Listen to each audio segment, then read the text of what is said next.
Okay, good afternoon, everybody. Good afternoon, good afternoon. Welcome, welcome, welcome, welcome, welcome. My name is Mansour. My last name is Mansouri. Welcome to this webinar. I really thank Andres Rodriguez for inviting me to take part in this fantastic webinar on body language and EFL and ESL learning and teaching. Andres? Thank you so much. Good afternoon, my friends. How are you? I hope you enjoyed this wonderful webinar because we have our special guest. Welcome, Mansour. Thank you so much. I'm very happy to be here. Okay, shall we start? Yes, sure. You can use your screen and you can share all the things that you can Of use for course. this session. Amazing. So to start, I want everybody to write in the chat box or show a reaction if you can see me and if you can hear me loud and clear. Please just show a reaction or write something in the chat box so that I can see that everybody can hear me, everybody can see me loud and clear without any issues or problem. All right, good.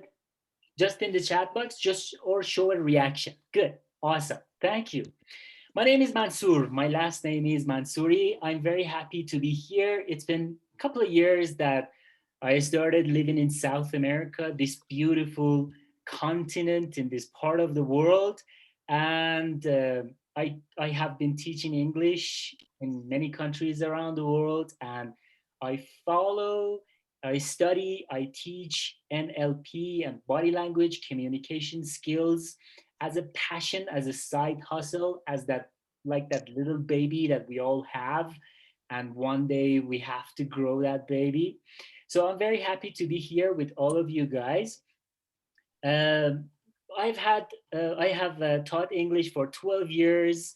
I'm a body language specialist and a trainer. Here we can see some of the pictures of my classes before the pandemic and during the pandemic, as we all are living during this different time, I can say, a time that is a big experience for all of us. I also teach communication skills, and currently I'm a EFL ESL professor at USFQ.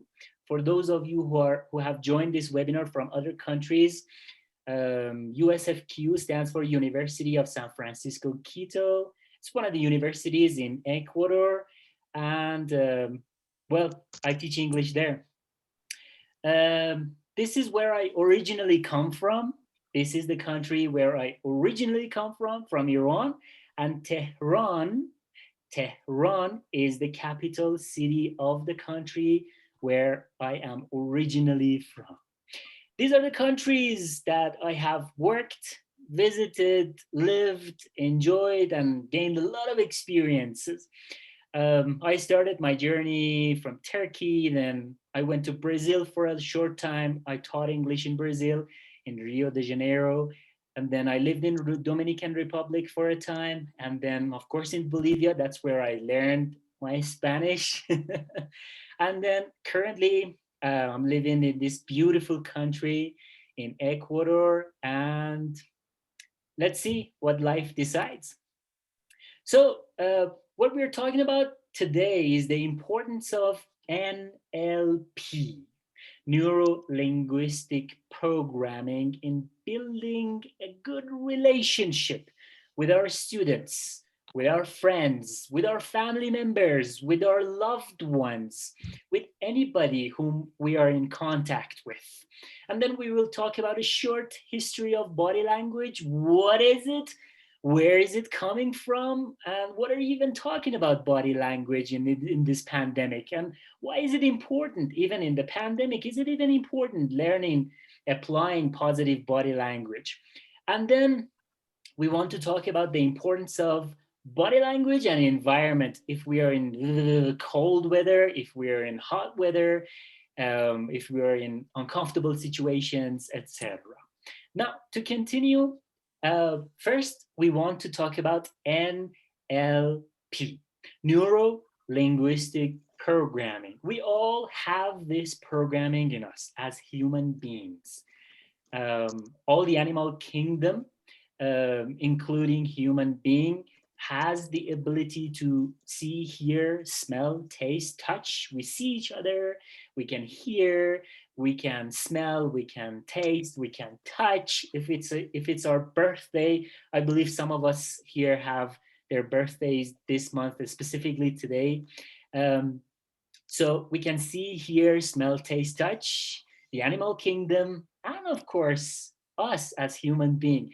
But not all of us have the power to um, use their will, perception, imagination. And by our neurolinguistic programming, we have the power, we gain this power to take control of the things that are going around us. So, what is this programming? It's like we all have cell phones, right? I want everybody to show their cell phones to the camera, or to show that you have cell phones. Show your cell phones to the camera. Show these cell phones of yours to the camera. I want to see everybody's cell phones to the camera. Show it to me. Show your cell phones to the camera. Let's see how many people are here. Show your cell phones to the camera. Good, good. This cell phone that we all have and we all are using, it has a programming. This programming in the cell phone works fantastically. We use it to text, to receive messages, to send videos, voice messages. We have the same, even more complicated type of programming in our own mind called neuro linguistic programming. Let's see what is it about and how it works. I want everybody to we have an activity right now here. I want to see some of the faces here, some of the happy, beautiful faces here. Um, we have an activity. I want everybody to take a sheet of paper, whatever it is, just take a sheet of paper. Show this paper to the camera, please. Show this paper to me, to the camera. Let me see these happy faces this afternoon. Show this paper to me. Take a sheet of paper and show this paper to me, please. Okay. All right. Thank you. Thank you. Thank you. Thank you. Show this paper to me. Show it to me. Thank you. Thank you. I appreciate it. Show it to me. If you can, turn on your camera so that I can see these happy, beautiful faces this afternoon on Saturday. That will be really fantastic. I would love to see your faces. Show me just a piece of paper. Then we want to do an activity. Thank you. Thank you so much. Hi. Thank you. We want to do an activity. Now, I want you to draw five shapes on this sheet of paper that you are holding. But you have to close your eyes. You have to promise to close your eyes. I want you to close your eyes. So let's do it together. Let's all of us do it together. I want you to close your eyes. Let's all do it together. I want you to draw first. Close your eyes. Don't look on that sheet of paper, on that sheet of paper with a pen or pencil that you have. Let's draw these shapes. Number one, I want you to draw a square. Please draw a square, but remember, your eyes are closed. Your eyes are completely closed. You don't look at it. You can't see that. Exactly. On a sheet of paper, try to draw. Okay, wait, you don't need to show that. Wait. The next shape is going to be a triangular. A triangular. Please draw a triangular on that sheet of paper next to the square without looking. Without looking. Okay, good. Next, please try to draw S, capital S, the letter S. Try to draw it on that sheet of paper, that capital S, big capital S. Good, very good, lovely. Show me your thumbs if you did it. Just show your thumbs to me without looking, without opening your eyes. Show your thumbs to me. Lovely, good, good, good. Next shape, shape number 4 will be square. A square. We will sorry, it was a square. A circle. A circle. Sorry, my bad, my mistake. A circle. Shape number 4 is a circle. Good, good, good, good. A circle. Good. Do not show the paper yet. Do not show the paper yet. Don't worry. Do not show the paper. And the last shape is going to be a rectangular. A rectangular. I want you to draw a rectangular, like this cell phone that I have here. It's a rectangular. I Good. got it. Awesome. A rectangular. Lovely. Good. Now, what do we want to do? Let's take a look at here. We drew, so on our paper, on this sheet of paper, we drew a square, a triangular, S, capital S, a circle, and then rectangular. Why did we do this exercise? What is this activity? Why did you do that? Let's look at the next shape. Our neurotic system is shaped in a way that when we think, when we are in delicate situation, when we are in a situation where we have to decide about something, or where when or where we have to make a decision that is a little bit difficult for us, our neurotic system, the neurons in our brain, will have the shape of these shapes that you drew on the paper. Now, you drew these shapes on the paper. One of these shapes should be dominant. What does it mean? It means if you look, most of your shapes, 95% of your shapes look like one of them. For example, if I want to draw a square, I will draw something like a triangular. It means that my neurotic system forces me, pushes me to draw a triangular. So I'm a triangular personality. I have a triangular personality. Then what is it? And how can I use it? And what are you even talking about? And what is it? So, okay, let's take a look at it. Uh, is be radical. Uh-huh. Okay, Okay, no change. okay, no, there's no change. All right. Okay. What about others? What shape is the dominant for you? If you want to look at all the shapes that you drew, which one looks like the rest? Like, which one looks like the rest? All The right. letter S on the S. rectangle. Okay. S, Very good, S. very good. We have S, very good. These are the types of our personalities. And these are very, very interesting. We want to know what they show in us, what type of our personality features they represent. So we have S. What else? What else? What else? What else? Which one represents your personality? You can unmute yourself and say, or write it in the chat box if you want to. Which one of these shapes represent your personality? Which one? Which, Andres, would you like, which one would represent? In my case, the letter S and the rectangle. Okay, very nice. Okay, okay, yeah. Here. Square. Very, There. all right, all right. Oh. Very nice, very nice. Okay, let's take a look at these shapes once again. We drew a square, a triangular, S, circle, and then one rectangular. What do they show about us and what do they talk to us? What do they say? We all are teachers here. Some of us are learners, and we have people around us, our family, friends, students, relatives, and we are dealing with different types of personalities. So, what happens if a person is having a square personality? People who have a square personality are usually strict. They have their own rules and laws, and they are very punctual. Discipline is very important for them. Like if you want to go out with them, you have to be very careful. 7 o'clock means 7 o'clock, not 7:15, not 7:30. They will be very angry. So if we are a teacher and our type of personality is a square, we have to make sure that our students understand this and we become a little bit more flexible. The second type, let's go to the second type. Triangular is the competitive type. The triangular type of personality is always in the desire, having the desire of competing with others, always being the best, doing better than yesterday. They always live in the future. They have a lot of anxiety of the future too, because mostly they live in the future. We have students who have triangular personality. What does it show? It shows that those students want to compete.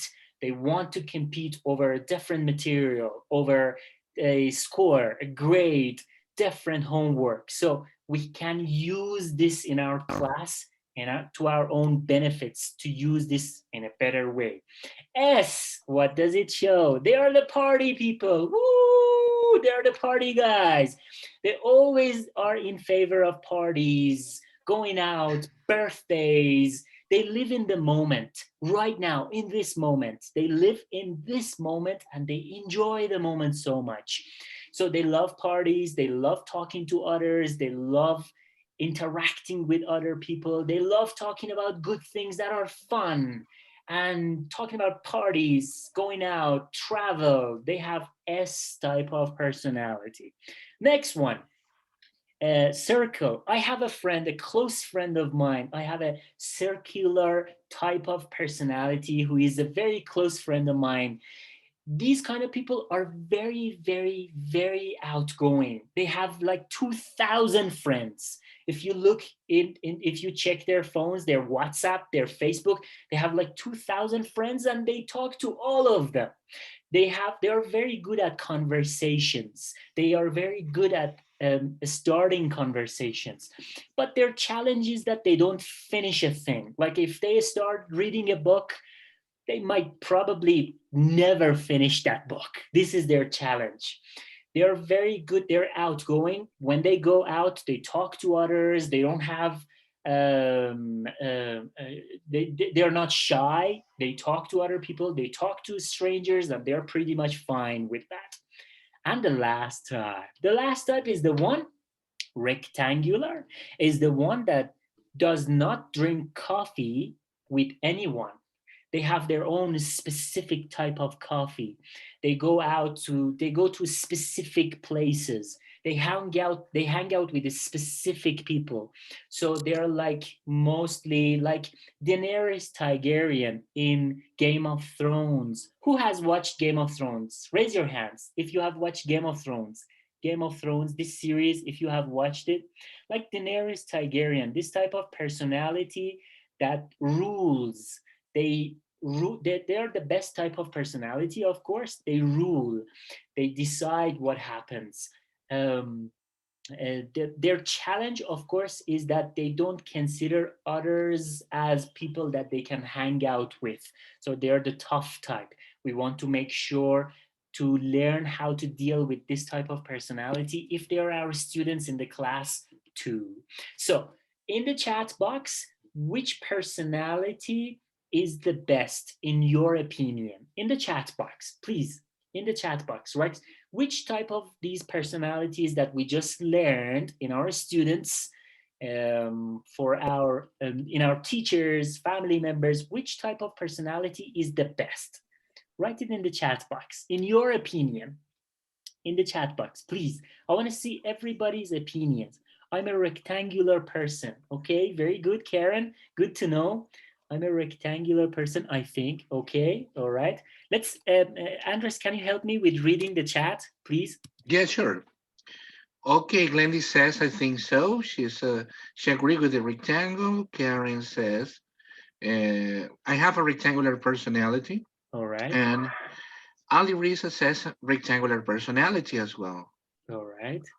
Okay, good. Others would please write in the chat box. Miriam says it would depend on what the person does, okay, for a living. Oh, great. Jeanette says the letter S. Very nice. Okay. Very good. Okay. I think other personalities are important to keep the diversity. Yeah. Mhm. Mansoor, I have a question. Of course. What about if the person has a mixture of these different levels? So they don't have a predominant one, but they have 20% of this, 20% of this. They have equivalent. It could be possible. Of course, that's a fantastic question. Absolutely, it is possible. However, we all have these types of personalities to some extent. However, when the situation becomes delicate, let's imagine a student tells something that you don't like to listen, you don't like to hear, or you are on the verge of fighting with somebody, or you want to make a tough decision in your life. One of these types of personalities becomes like it comes to the surface and it becomes prominent. And that is the type of personality that is your dominant, right? So these types of personalities show themselves in us when we are in a delicate situation, when we have to make a decision, when we have to do something and we are under pressure, or when we are under the pressure of the deadline of something. So one Hmm. of these types of personalities comes to the surface. Let's read some of the Hmm. other opinions in the chat box. We have Mercedes. Mine, I have the same size. Karen says, for my students, I would like they could have a rectangular and circular personalities. Very good. Miriam says, could that depend on where? Exactly, exactly, Miriam. It depends on the situation. If you're in a delicate situation where you have to make a decision, or when Yeah. you're angry, when someone insults you, then one of these types of personalities show themselves more. Luisa said, in my opinion, rectangular, triangular, S, and circular, but I rather triangular and S. Okay. Karen says, I would like to be S person. That's the fun one. That's the party one. Yes. That's the best Exactly. one. That's the fun one. Very good. Vanna says, I got a circle personality. Yes, I know that. I know that. I know. Vanna is a good friend of mine. Very good. Okay, moving on. Going to the next part. Now, talking about handshake and what it shows in our personality. We want to do an activity right now together. I want everybody, please, if you can turn on your camera so that I can see these happy, beautiful faces this afternoon. That's going to be really fantastic. I will love it so much. I want you to keep your hand in front of the camera like this. Yes, please. Thank you. Thank you. Thank you so much. Lovely, lovely faces, happy faces. Good. I love to see these happy faces on this afternoon, on this Saturday. Keep your hand like this in front of the camera, please, everybody. Andres, please, everybody, keep your hand like this in front of the camera. Let's do an activity right now. Like this, we are trying to shake hands with somebody. So let's consider three positions. Position number one, it's facing downwards. Let's do it together. Let's all of us do it together. Again, if you can turn on your cameras, I would be very happy to see your faces, and let's see if we can do it together. Facing downwards. If my hand is facing downwards while shaking hands with somebody. Position number 2, straight. I shake hands with somebody straight. Straight. It's a straight. And position number 3 would be facing upwards. My hand is facing upwards. I'm going to show it to you. I'm going to move back a little bit. So once again, position number 1, I shake hands with somebody like this. Position number 2, I shake hands with somebody like this. Position number 3. Let's do it once again. Once again. Position number 1, position number 2, straight. Position number 3. Awesome. In the chat box, please, which one would you like to choose to shake hands with somebody? Please write it in the chat box. Which one of these types of handshakes would you like to choose to to shake hands with somebody? In the chat box. The position, remember, position 1, position 2 is a straight, and position 3. Which one would you like to choose? Position 2. Very good, Miriam. Would you like to say why? It's because of culture. We do that here. Yeah. It's like normal. Yeah. All right. Very good. And you can see in the chat, everybody is texting number 2 because 2. it's culture. It's cultural. Exactly. Okay. Carol has number 1. Carol has number 1. Carol, would you like to say why you chose number 1? If you like to say why you chose number 1, would you like to say why you chose number 1? Carol? Okay. It's fine. No worries. No, well, because I think it's like don't know, more comfortable to share like to Of course. shake like that. All right. Cool. Now, we want to do an activity, a cool activity. If you're using your laptop, I want you to go to this link that I'm sharing with you right now. There is a link in the chat box. Please click on this link, everybody. Let's go to this link. There is a link in the chat box. Please click on this link. You just need to rename yourself, put your name there, and that's it. There's a link in the chat box. Just please click on this link. We want to answer this question in a way that everybody can see on a collaborative board. Okay? Once again, there is a link in the chat box. I want you guys, please, to click on the link in the chat box. It's super easy. If you're using computer, it's super easy. If you're using a phone, it's also very easy. Good. I'm very happy to hear that. Yes. Which hand position would you choose? Exactly. And why? And why? Exactly. In the chat box, could you get to the link? I don't see anybody here. What are we going to do there? You're going to write the answer to this question. Why you It depends. Yes, tell me. Go ahead. It depends. It depends because sometimes I am greeting with teenagers, Yeah. and I like to share my hands and the position, the third position. The third position. All right. Like, okay. It's totally understandable. Very good. Anybody else would like to share what anybody else would like to share their opinion? Position 1, position 2, position 3. Why do you choose it? Andre says I would choose position 2 because it's more often used in culture, but I would use 1 or 3 in case of meeting friends too. Yeah, of course. In less formal settings, we choose other positions too. Now, let's go back to the presentation and let's see what our palms tell about our personality. Now, Let's everybody do this. If you can do this, please go back a little bit and open your arms and do this exactly like the photo. Do The it. Do it. power in your palms. Yes, the power in your palms. Exactly. Do this. Yes. Do this to the camera. Do this. And let's see how it makes you feel. Let's see how it makes you feel. Do it. Open it. Open your arms and show your Happy, palms. welcome, Exact. That means welcome. Very good. You are welcome. welcome. Very good. What else? What other feelings do you get when you do this? What other? Happy. I'm happy to He's receive happy. you. I'll hug you. Okay, I'm happy to have you here. Exactly. Very good. Lovely.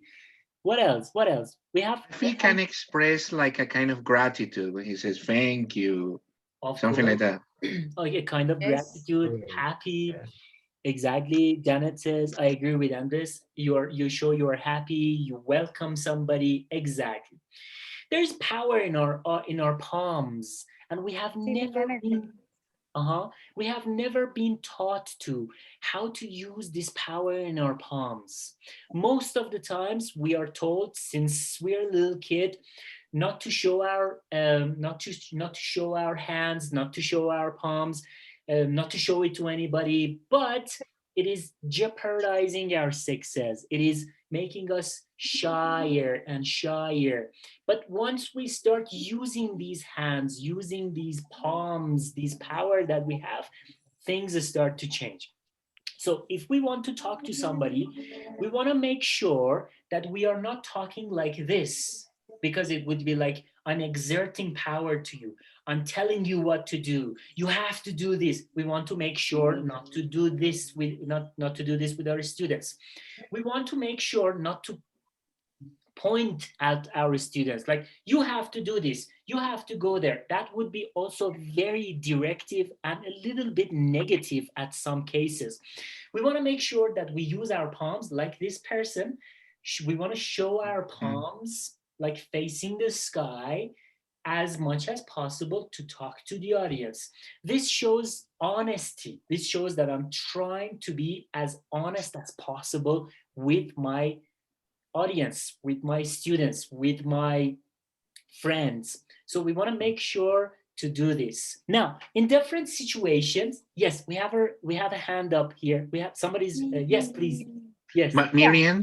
yeah, Mansoor. What happens because we observe like we have co-hosts when we have classes because the internet's so unstable. So if there's a Right. teacher there, somebody can just take over at that moment. The thing is Yeah. that sometimes I see my friends and they only talk to the computer. They don't let the because I was always moving my hand. I'm always talking to my students like this Yeah. during virtual class. Yeah. Is there something wrong with just doing this? I There's mean, not just talking? there's nothing there. Absolutely, I understand. There's nothing wrong with that. However, we want to make sure that we don't move them too much because then they will be distractive. Then we are Okay. distracting the audience by our hands. If they are excessive, if we No, are no, no, moving no. them excessively, then we are distracting the audience. That would be the problem. But using your hands specifically to this little box that we have here, Zoom World, it's fantastic because the students feel like they see more honesty, they see more friendly Emotion. behavior, they see more like the teacher is there. I can see the upper body part of the teacher and I can see his hands or her hands, and they connect easier with the teacher. Going back So, to so this slide, it's about getting emotional. I mean, of course, sending emotion. Yeah. Okay. of course, leveling up with the students. Going back to the slides, in different situations um, when we are insulted or when we are in a delicate situation or when we are faced with a dangerous situation or somebody tells us something that we don't like to hear, we may freeze like the little kid. We may flight. Like shocking. Exactly. We want to show our reactions through our body language. Or some students even fight back. No, teacher, this is not what you say. You know what? I need evidence. So some students fight back. Some students freeze like that. Okay, I don't have anything to say. Some students flight, like they go back, they turn off the camera, they don't talk to you, they avoid talking to you. We have these three reactions of our body to different situations. This man, Sir Francis Bacon, in hundreds of years ago, sat next to the king and he jot down all the movements, gestures, postures of the people who came before the king.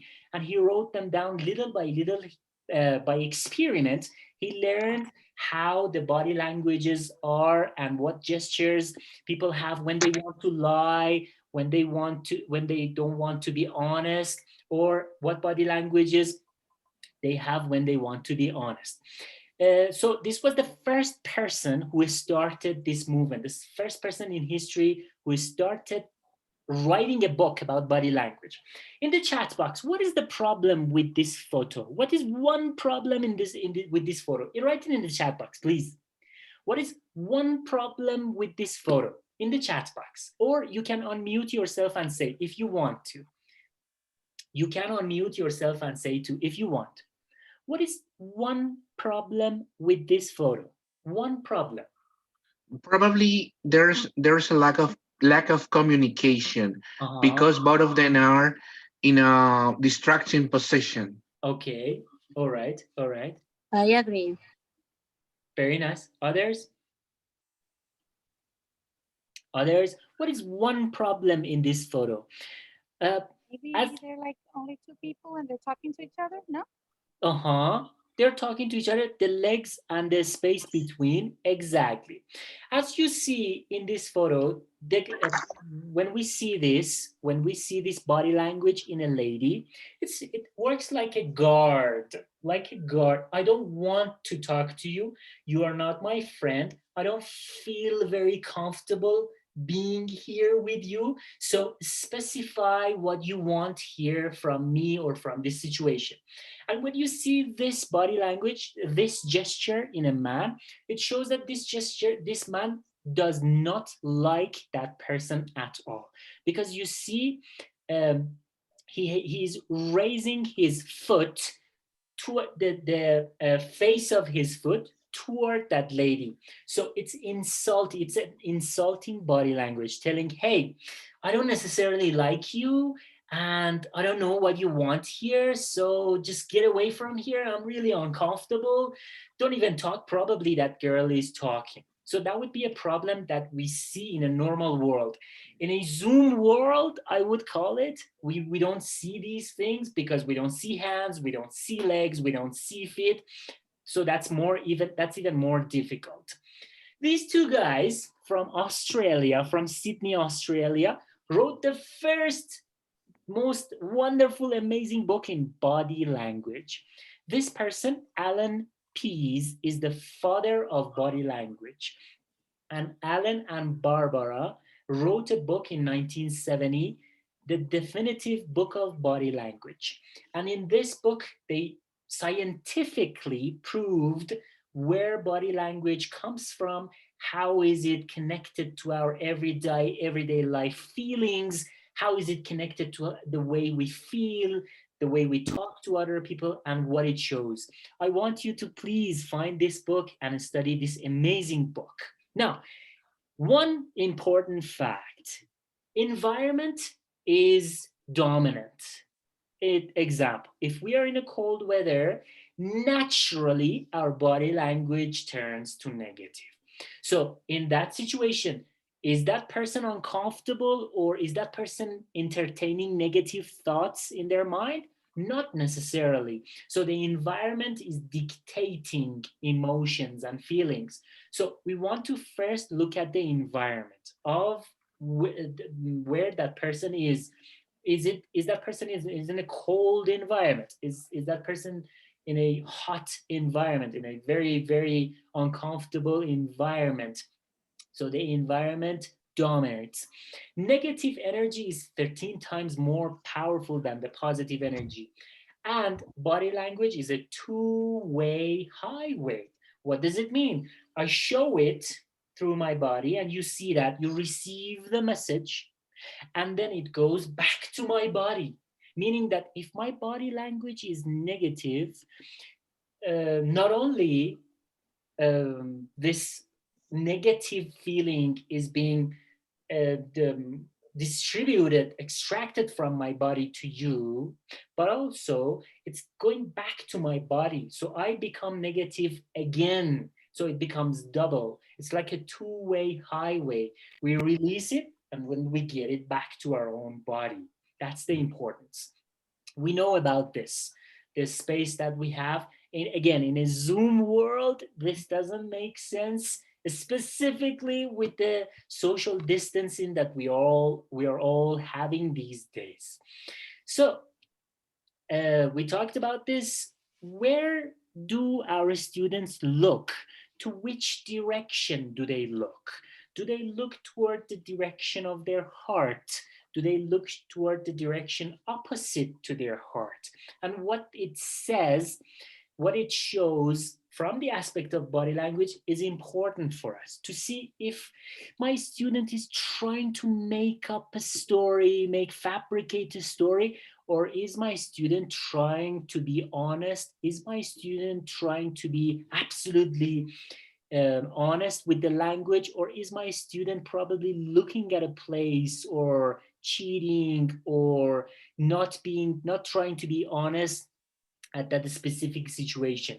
This picture tells a lot about if not only our students, the people that we are living with, our friends, family members, the person that we buy from, what does it say from their personality is very, very important. Now, posture and gesture are different in body language. We hear posture and gesture. Posture would be the way I sit. I always sit like this. Okay, that would be my posture. Gesture would be my bodily movements. They can be intentional or even unintentional, like the way I nod my head. Okay. I would never do this in front of a lady. Why? Because ladies hate this in a man. They hate men doing this. It's a sign that a man is not listening to you at all. Right? This is what ladies say. But what ladies usually want in a male is listening like this, little bit, moving their head, moving your head like this. Let's do this. Let's do it together. Men in this group, if your cameras are on, let's do this together. If you want, let's imagine, let's pretend we are listening to a lady. Okay. All right. That would give the confidence and patience, more patience to ladies when you are talking to them or when you are listening to them. That would be very important.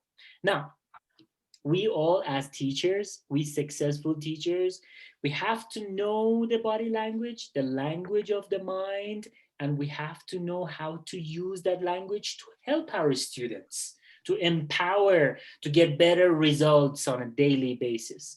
That language would be called NLP, Neuro Linguistic Programming. How does that language help us? If you are using iPhone, please scan this QR code, and we want to do an activity together again. I want you to write, please scan this code on a QR code. I'm going to give you the link right now. Scan this code, please. If you are using iPhone or if you have QR code reader, or if not, there's a link in the chat box. You can click on the link, please. Let's click on the link. Okay, the menti.com, okay? Yes, menti.com, right. Let's click on the link, everybody, please. All right. As you click on the link, you will see. Yes. Did you click on the link? Very good. Now, which one of these aspects, which one of these angles, which ones do you think we use more to communicate? Which one? Which one do we use more to communicate? Let's see. Do we use words more? Okay, go ahead, choose it in Menti. Do we use words more? Do we use body language more? Do we use tonality? What is tonality? Tonality would be like volume, pitch, which one do we use more when we want to communicate with somebody? I got it. All right. If you can just Yes. click on the link, let's put our thoughts here on this Menti. Yeah. Thank you for your participation. It's Thank you. Thank you. There's a link in the chat box for the members of this lovely webinar who are here and who didn't get access to Menti. You can just click on the link. Which one of these aspects of communication do we use more? Which one? Words, body language, or tonality? And what would be the difference? Words, body language, or use yes? I use uh, body language. All right. Oh, ah, okay, Okay. All right. okay, that is. Very nice. Thank you so much. It's Anybody else? uh, Mansoor, I have got a question. Sure. We can also include the eye contact, okay, Uh-huh. and facial expression Absolutely. for body language as well, because Absolutely. you can notice, for example, if a person feels angry, doesn't like something, the person feels shocking, so it's because you are looking directly, eye Yes. contact. Absolutely, absolutely, absolutely. That would be the case. So body language would be an umbrella, and under this umbrella, there is eye contact, there is facial expressions, there's gestures, postures, zone. So all of these would go under this umbrella. Thank you so much. Thank you so much for participating. Thank you so much. Hi. Hi, Carmen. Nice to meet you. Carmen, Thank you very much for your wonderful speech Thank or tip. Okay, according to my personal you. experience, I always use the three of them together. But if we're talking about which are more common, they are the words. Because words are important, but sometimes there are so many people who are really good actors. And for example, women, we do that sometimes. Right. And words are saying something, but we try to hide our feelings. Mhm. But if I want to be honest, I use words, I use both language and the intonation also, because it's really different when I said, for example, are you telling me the truth? Or I said, are you telling me the truth? And voice and everything is different. So that person knows that I'm really angry or that I'm being serious. So Mhm. words are more common, but when I personally like to be myself always, and I don't like to hold back my feelings. Amazing. Thank you so much. I really appreciate that. Thank you. Thank thank you. you, Carmen. Thank you so much. Exactly. As you mentioned, the most common one is words. We use words a lot to communicate. However, body language and tonality, as these two most very, very important aspects of communication, according to Dr. Mehrabian, this is called Mehrabian's rule. So we communicate with words 7%. We use tonality 38%. And we use our physiology or body language 55% to communicate effectively with others. If you want to look him up, he is called Dr. Mehrabian. If you want to look him up in the internet, it's really good. So an example, a good example, as Carmen, I think, mentioned, right? Her name was Carmen, right, Andres? Yes, Yes, that's Carmen. my Thank you. As Carmen mentioned, we use words, and the ability to match and mirror the body language and the tonality of our students is also very important to communicate more effectively. I had a student long time ago, and that student was always telling me, like, hey teacher, listen, listen, listen, I really want to tell you something that is very important to me. And one day I decided to match and mirror that story, that thing, that sentence, that cliche. I said, okay, listen, listen, listen, I really understand what your pain point is, and I really want to communicate with you in more depth. And that student in that situation told me, I imagine that you are the only person who is really listening to me. Matching and mirroring the body language of our students would be also very effective in communicating more effectively. So matching and mirroring would be, we match and mirror based on these three factors: our physiology, posture, gesture, blinking, breathing, tonality. Tonality would include our tone of voice, our pitch. Is it high pitch or low pitch? Or tempo, volume, and then the words that we use. Now, rapport is, we talked about rapport, which is so important.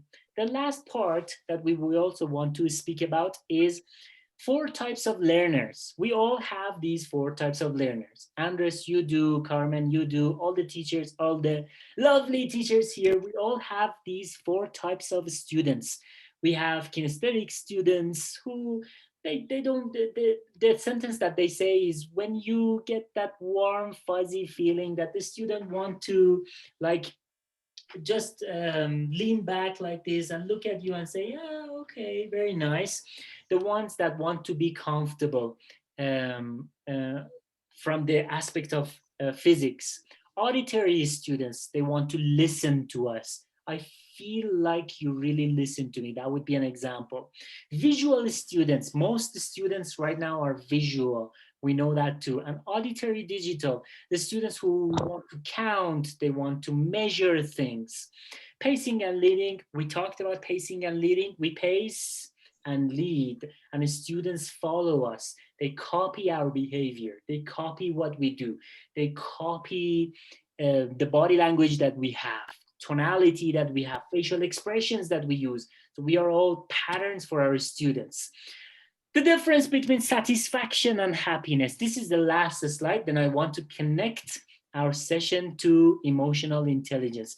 What would be the difference between satisfaction and happiness? Please, in the chat box, or if you want to write it in the chat, if you want to say it, please unmute yourself and say, what is the difference between satisfaction and happiness? One last point. Satisfaction and happiness. In the chat box, or if you don't like it, you can unmute yourself and you can say what you think about the difference between satisfaction and happiness. Satisfaction and happiness, exactly.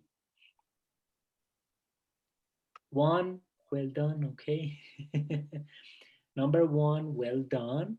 Karen says, in the chat box, or if you like, you can unmute yourselves and you can say the difference between satisfaction and happiness. What would be the difference between these two? Satisfaction and happiness. Number two, great with others. Satisfaction, it's okay, you don't have to go on. All right, satisfaction means it's okay, you don't have to go on. That's exactly. Congratulations. Satisfaction means to be happy with his or her job. All right. Others, please participate in the chat box. What would be the difference between satisfaction and happiness in your idea, in your opinion? What would be the difference between satisfaction and happiness?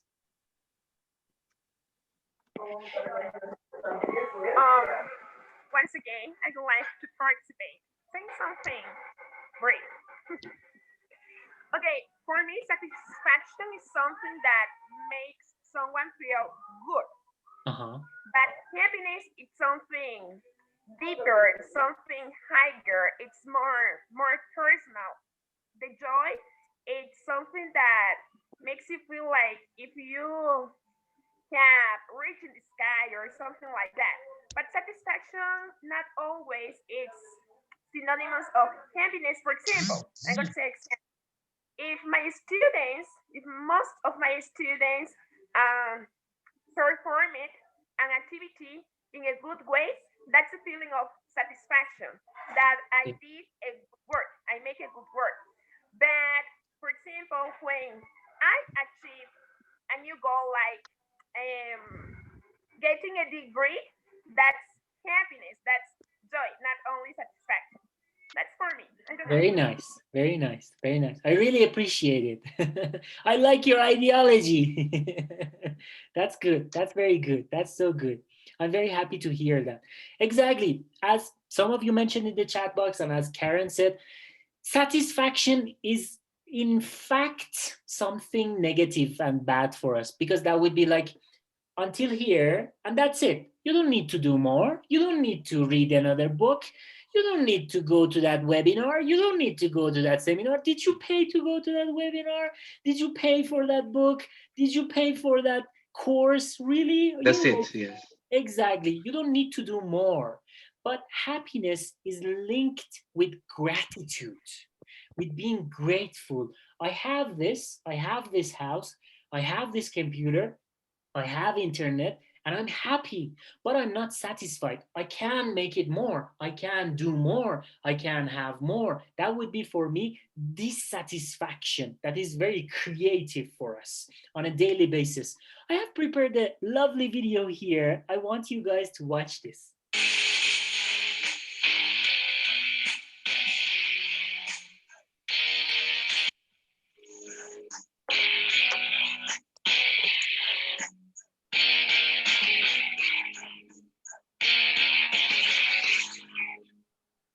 Thank you so much. Thank you so much. And this is me. I work on Instagram, I work on LinkedIn like Andres. If you are interested in watching some videos, some tips on gesture, posture, body language, communication skills, I am here on Instagram, and on the left, on the right side of the screen, you can find me on LinkedIn if you are using LinkedIn, and that would be my number. It was really great being with these amazing teachers. I imagine most of you are from Guayaquil, and that's how Andres told me. I don't know if you are from other parts of the country, from Ecuador or from Yes, we're in different diverse regions, diverse different regions, provinces. Yes. right? Some of my friends joined from Cuenca, some of them joined from Quito, from other countries. And thank you so much. This series, Lie to Me, is very, very effective in analyzing, learning gestures, postures, body language. I suggest this to you if you have some extra time and you want to watch series on Netflix or on your TV at home. Do not forget to watch this. This is a really amazing series. And thank you so much, everybody. We have some comments in the chat box. Guayaquil, Manabi. Okay, please write it in the chat box. That makes me very happy to see where you guys are from. Los Ríos. Okay, in the chat box, write where you guys are from. Manabi, Guayaquil. All right. Quito, Cuenca, yes, Okay. different regions. Huh? My friend is here from Quevedo. Very nice. Iran. My friend is here from Guayaquil, from Cuenca. Thank you. Diego is from Machala, yes. Machala, very good. Santo Domingo de los Colorados. Santo Domingo. Okay. Santo Domingo is the city that is It's a near. very nice place. I have been there, yeah. It's Yes, near to yes, it's a Quito, very right? nice place. Okay. Rios, Quevedo, Valencia, Los Rios. Very good. Thank you. Brilliant chat. Thank you. Thank you so much.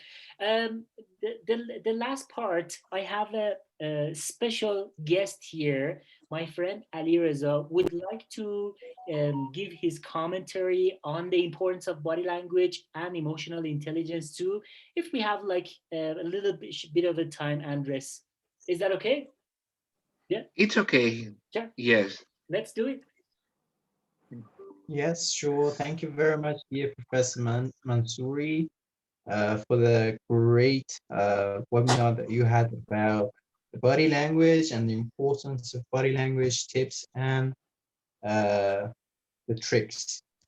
So, I believe that the sales skills and the sales tricks and negotiation tips are really important nowadays. And it's very important to learn them now. And when we learn them, it's very important to apply what we learn. The sales skills, when we want to use them and when we want to apply them and put them into application, it's very important to just pay attention to this fact that these points are logic. These are all related to our logics. And if we want to just use them and apply them well, we have to just keep a great balance between our logic and our emotions.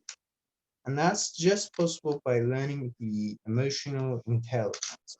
You know, uh, by learning emotional intelligence, we can be that balanced and we can be that relaxed once we want to sell something, to be able to apply what we have learned, the sales skills that we have learned. And that's what the emotional intelligence, the NLP points, and the body language becomes really important. You know, as a salesperson, it's really important to learn the body language points and the body language tips so that we understand the feelings, the thoughts, the different kinds of tricks that a customer has so that we know how to convince them. The NLP points are really important because that way we can understand and focus on the exact words that we're going to use while we're presenting our products and specifically teaching. You know, uh, all the teachers in this webinar are the great salespeople who are going to sell the teaching. So that way, they know how, when and where to focus on different specific words to convince the students who are going to be in their courses. And the most important part is the emotional intelligence, which is really important specifically in sales. And it's also really important in teaching because in all cases, we have to keep the balance and sit on the fences so that we understand where to be logical and where to be emotional. But as a salesperson, it's much more important to be a logical person because we have to remember and have this IQ to just use the tips of sales so that we can just convince the clients much better. Thank you so much. Thank you, Andres. Thank you, Alireza. Thank you, guys. It was lovely being here with you guys at this time of this Saturday in the afternoon in this cloudy, beautiful weather. I had a beautiful time, lovely time with you. Hopefully, we see each other soon. Andres, we are recording this. Where can everybody see this recorded? Thank you Yes, so for much. sure.